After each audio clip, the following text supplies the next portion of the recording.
Yes, so we shall begin now. So today we are going to discuss the topic that is sculptures. Okay, so topic of discussion today is, just a second, few more students are there.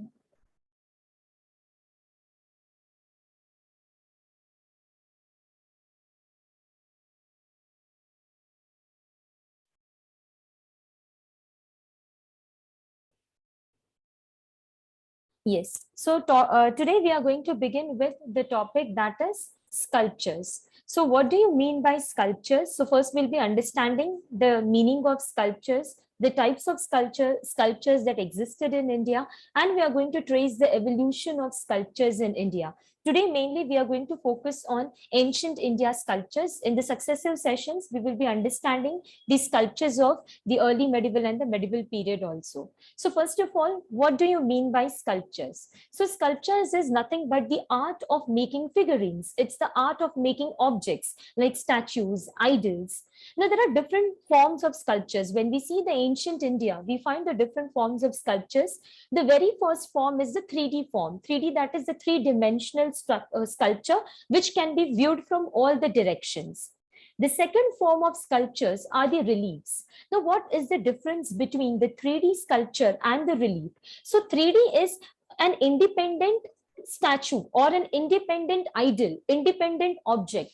When I talk about relief are the carvings. So reliefs are not 3D. So you see there are two images. So first is an image of a 3D sculpture. So it is a sculpture of Buddha from the Gandhara school of art. So this can be viewed from all the directions, from all the dimensions. But when you talk about the next image, now what is the next image? Next image, it's a relief carving. So on a big stone slab or on a big cave, there is a carving. So this cannot be viewed from all the dimensions. It is a 2D figurine, and this is more narrative, because whenever you are carving something, you have a big space, big platform is there on which much information could be depicted with the help of carving. So that is the difference between a 3D sculpture and a relief. So when we talk about ancient India, we find existence of the two forms. That is, we find even the 3D sculpture forms, and we even find the relief form. Now the next is materials that were used to make the sculptures. So we have variety in the sculptural material. That is, we find terracotta images, we find even stone sculptures, the sculptures of bronze, sculptures of copper, metal sculptures, and we even find the stone sculptures. So materials that were used were terracotta, stone, and then we have metal sculptures. The third thing about sculptures is that some of these sculptures are independent sculptures. They are not attached to anything. Like when we talk about the Gandhara school of art, Mathura school of art, we find independent sculptures of Buddha. We find independent sculptures of Yaksha and Yakshani, independent sculptures of Tirthankars. But there are certain examples where we find that the sculptures are attached to architectural figures. Like for example, there are sculptures which are attached to Indian temples. So in the temple architecture, we have seen relief sculptures which are attached to a temple. So sculptures can be of two types. One, they can be attached to an architectural figure. Second thing, they will be a freestanding independent structure. So these are the features of structures which we find in the ancient India.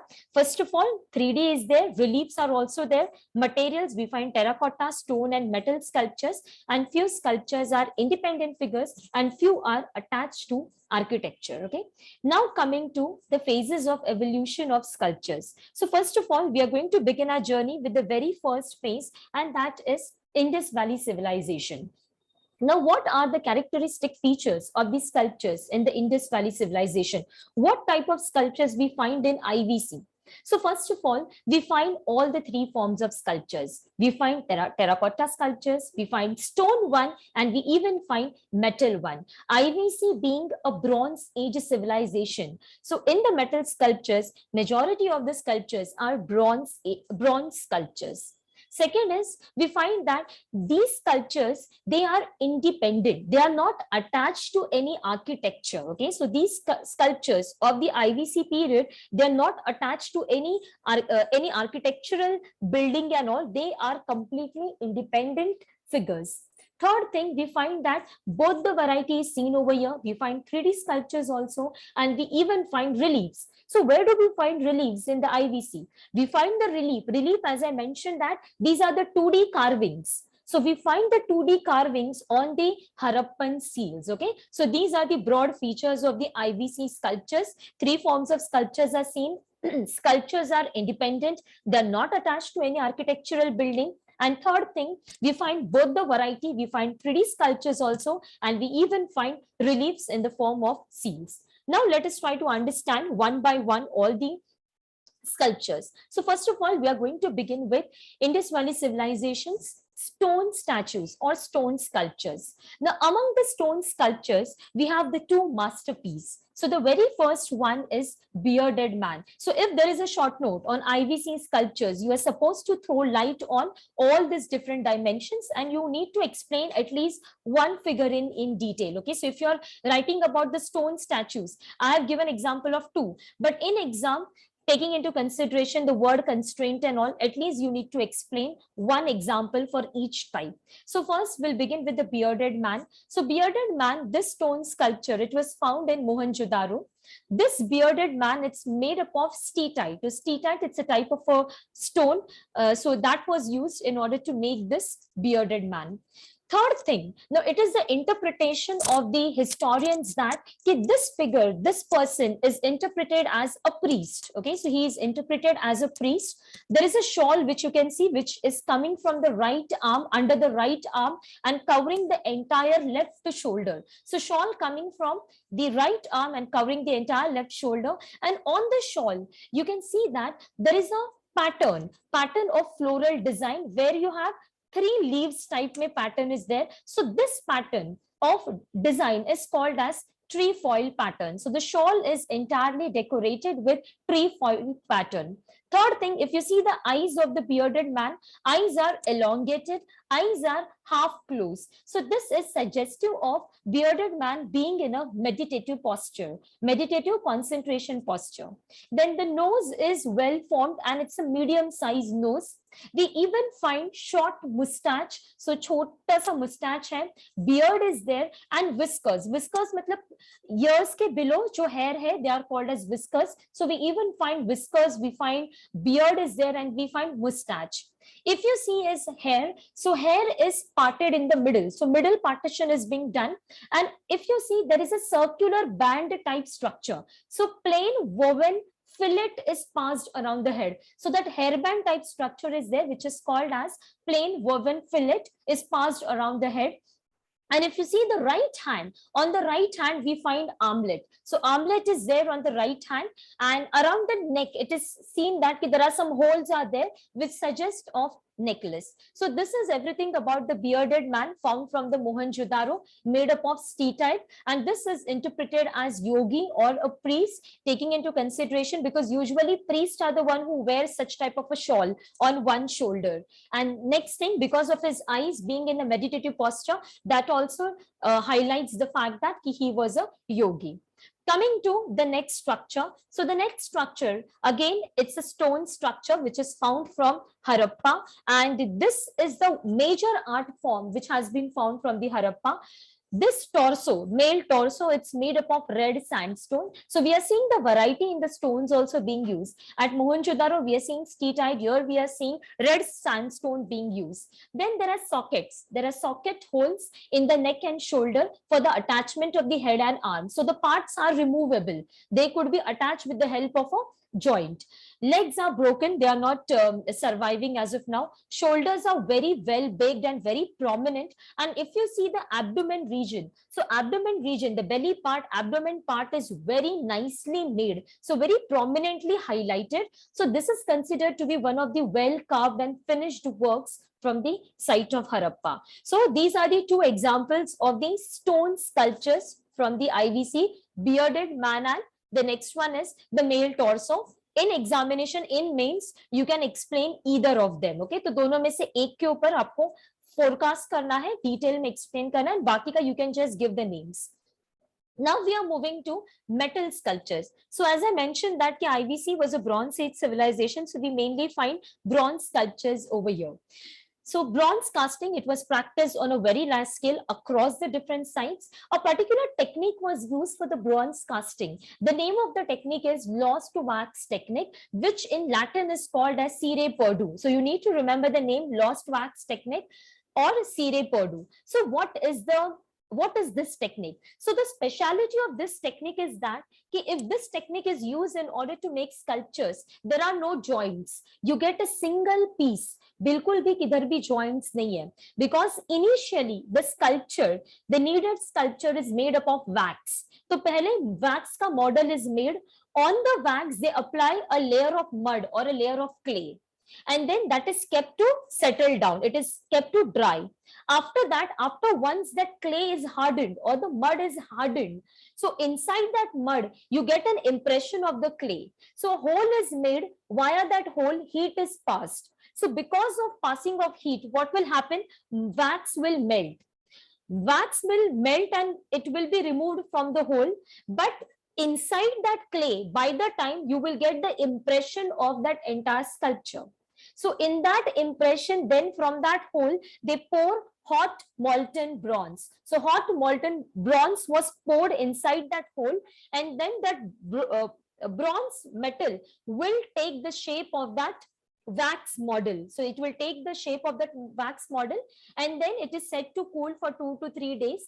And then once it is cooled, the upper clay cover is removed. So once you remove the clay cover, you get the entire bronze sculpture. So this is the technique which is called as a lost wax technique. Today also it is being followed in the northwest part of India. Okay. So this dancing, so one of the famous bronze sculptures is the dancing girl. So the dancing girl, she has been found from Mohenjo-daro, made up of bronze by using that lost wax technique. This is considered to be one of the best known artifacts from the IVC. If you see the size, approximately it is 4 inches. If you see the hair of the dancing girl, it suggests that she had a very long hair, which has been tied in the form of a bun. Then you can see one of her left hand. Okay, so if you see her left hand, it is heavily bangled. So throughout her left hand, we find bangles, and there is a bowl in her left hand. Then if you see her neck, we find a necklace. So probably it's a cowrie shell necklace which she is wearing. Then her right hand is on her hip, and this is considered to be Tribhanga pose of dancing posture. Okay, so this is a famous dancing posture which has been used in the classical dances of India, and this is called as Tribhanga pose. Okay, so hand is on her hip, and there is a slight bend in her neck, in her this waist portion. If you see the eyes are large eyes, and the nose is not that prominent. It is like a flat nose. So this is a dancing sculpture which has been found from the Mohenjo-daro. Mainly you need to remember the technique, that is a lost wax technique that was used to make this dancing girl. Next bronze sculpture, yet another example, is the massive bull. So this bronze figure of bull, again, this has been discovered from Mohenjo-daro. If you see the bull, you can see the massiveness of the figure and the fury, like the way the personality and the figurine has been depicted. It depicts massiveness, grandiousness, fury in that animal. And if you see, the animal is standing with the head little bit turned towards the right. And now it's not clearly visible, but there is some sort of a cord, some sort of a belt around the neck. So this is also one of the brilliant examples of the bronze sculptures. So 2 examples of the bronze sculptures we have seen: dancing girl and bull from Mohenjo-daro. Both of them are from Mohenjo-daro. Coming to now terracotta. So terracotta, it's like for mud. You are making the reddish mud, you are making the sculptures, and you are adding certain other materials and all to it for the binding purpose. So we find variety of terracotta objects. So we find wheels of terracotta, whistles, small whistles are there, even dice. So dices are there, which we use to play Ludo. So even dices of terracotta have been discovered. Gamesmen, animal, discs are there. All this are rendered in terracotta. But one of the most prominent terracotta figurine is of the Mother Goddess. So Mother Goddess is one of the special figurine made up of terracotta, found from Mohenjo-daro, and majority of the Mother Goddess figures. So I've shown over here, there are many Mother Goddesses figures, and all these figures are the standing figures. If you see that there is a necklace hanging over the entire breast area, and some cloth is worn and all. Then there is a fan shaped headdress is there. So these are the distinctive features of the mother goddess. Nose is like big nose, small nose is there. If you see, the eyes are pellet that just round eyes are there, circular round eyes are there, and mouth is just indicated by a narrow small opening. Now this is one of the figure of the mother goddess. There is one more figure of mother goddess in which they are depicting that plant is coming from the womb of mother goddess. So if a plant is being depicted coming from the coming from the womb of the mother goddess, it depicts that the figure is associated with mother earth. It is associated because it is trying to depict fertility. Origin of the plants, that is fertility, it's being depicted with the plant coming from the womb of mother earth. Okay, so these are all the sculptures which we have seen, 3D sculptures. Okay, so under the 3D sculptures we have seen that, first of all, we have seen the stone sculptures, two bearded man and male torso. Then we have seen the bronze sculptures, dancing girl and bull, and we have seen the terracotta. Variety of terracotta objects are there, but one we have specifically studied, that is a mother goddess. Now coming to relief. Okay, so when we talk about the relief, that is the carvings. So as I mentioned that all the carvings we usually find on the seals of the Harappan civilization. So up till now, thousands of seals have been discovered. More than 2,000 seals have been discovered. Variety of material is used to make the seals. Seals are made up of steatite. They are made up of agate also. All these are the types of stones. Chert is a type of a stone which is found on the river banks and all. Copper seals are also there. Faience seals are there. Terracotta seals are there. So variety of seals have been discovered. And Harappan seals, they contain beautiful figures of various animals. So animals depicted are unicorn, bull is there, rhino is there, tiger, elephant, bison, goat, buffalo. Now depiction of rhino, tiger, elephant, it is also an indication that, see, these animals, if you see rhino, tiger, elephant, these animals are the animals of the tropical evergreen forest. Today we find that area, northwest area, it's a arid or semi-arid. Today we cannot find the rhino, tiger, elephant, bison in that area. But at that time, all these animals existed. So this is a hint that once upon a time, even that area, that the northwest area of India was a densely forested area with the tropical evergreen type of a forest. So this is a suggestive of the climatic condition of that time. When we see the seals, majority of the seals, that is the standard size of the seal is 2 into 2 square inches. Every seal, it is engraved in a pictographic script. So usually Harappan script is considered to be a pictographic script, but unfortunately we have not able to decipher it up till now. And seals are actually beautiful expressions of the artistic skills, artistic vision of the Indus Valley people.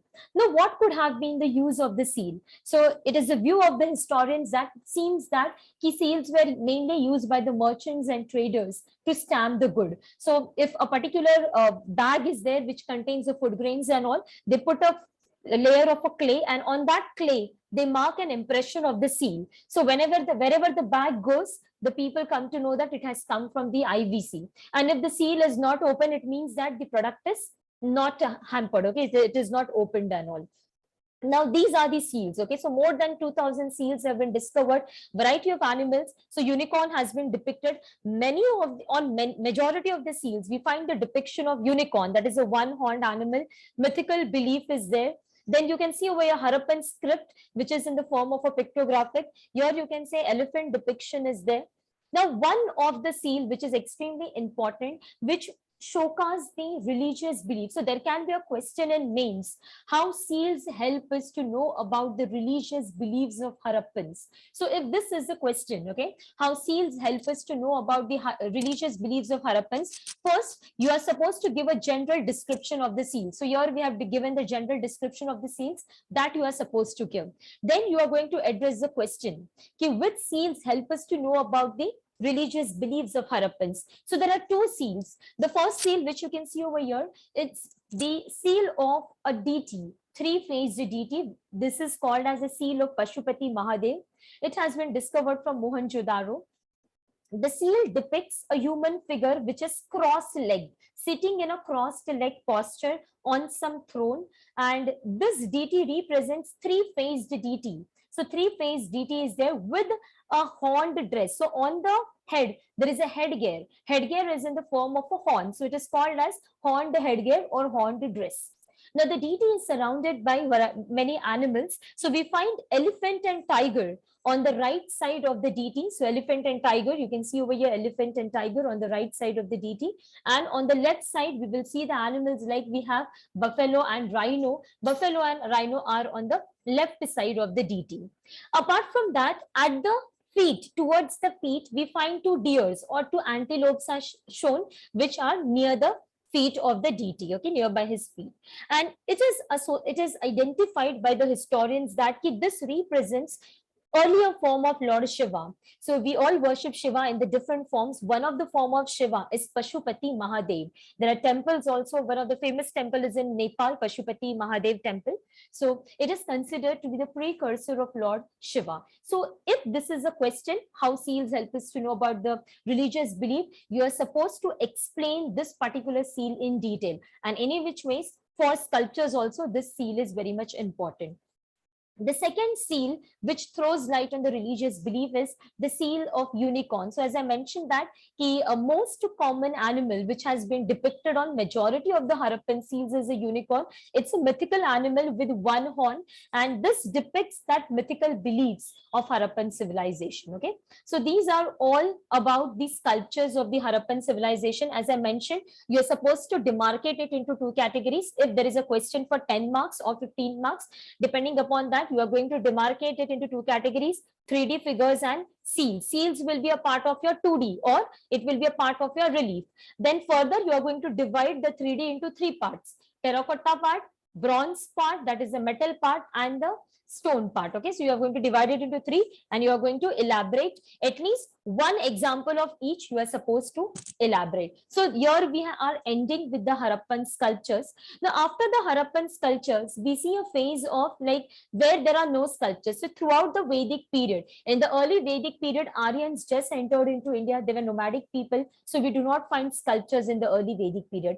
We even do not find sculptures in the later Vedic period. Even during the time of Mahajanpads, we do not find any sculptures. Only cities were built, forts were built, but sculptures were not built. So directly after IVC, the next phase of sculptural evolution in India is the Mauryan period. Okay, so understand there is a gap in between where there is a complete absence of sculptural art.